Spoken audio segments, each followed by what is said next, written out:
I remember the sound before anything else. Not his voice, not the laughter. The scrape of my daughter's chair as his hand closed around her hair and yanked her back. She had only said she didn't want another drink. That was it. Just a small, polite sentence. In a crowded restaurant, it became permission. His father laughed loud and proud and said she needed to learn her place. My daughter stared at her lap, shoulders shaking, fighting back tears. I felt my body catch fire. But I kept my face calm because if I exploded, they would call me the problem. I pushed my chair back slowly, placed my napkin on the table, and in the quietest voice I could find said, "I'll be right back." I looked at my daughter long enough for her to know I saw her. I wasn't leaving her. I was choosing a different kind of fight, the kind that leaves a mark. I wasn't always this woman. Confidence didn't come naturally. It was built from exhaustion, necessity, and years of surviving without applause. I raised my daughter on stretched dollars and stubborn hope. I learned to smile when I was tired, to keep my voice steady when my insides shook. She learned kindness from me, but also something dangerous, that keeping the peace can feel like love even when it costs pieces of yourself. When she met her husband, I wanted to believe. Every mother does. He was charming in public, attentive when people were watching, the kind of man who knew exactly how to look good from a distance. But I noticed the small things, the hand lingering too long on her shoulder. The way he answered questions meant for her.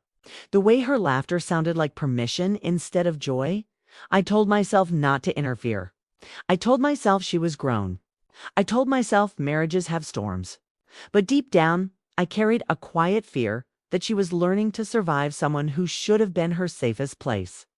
That night in the restaurant, under bright lights and strangers' eyes, that fear stood up and demanded to be seen.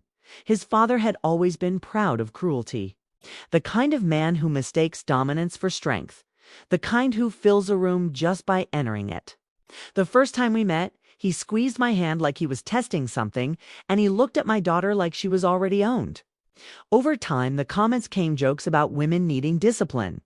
Stories told like trophies, a wife spoken to like furniture. People laughed because it was easier than speaking up. And my daughter smiled politely, trying not to invite punishment. I tried to love louder instead of fighting harder. I tried to be a safe place without being a wedge. But silence has a cost. And that cost showed itself when a grown man felt comfortable hurting my child in public because he had been taught he would be protected. When I reached the front of the restaurant, I asked for the manager. Not loudly, not angrily, clearly. I told him what happened, that it was on camera, and that I needed the footage preserved. When he hesitated, I said, "The police are on their way." I stepped outside and made the call. My hands shook. My voice did not. Love makes you brave in ways anger never can. When the officers arrived, the room changed. Laughter faded. Power shifted. The video told the truth better than words could. And when the officer asked my daughter if this had happened before, she whispered, "Yes." That single word broke something open. She left with me that night. Not in shame. Not in silence. But in truth. Later, when the doors were closed and the noise was gone, I told her something every woman deserves to hear. You are not difficult. You are not dramatic. You are not overreacting. You are allowed to leave. That restaurant became the place where their power ended.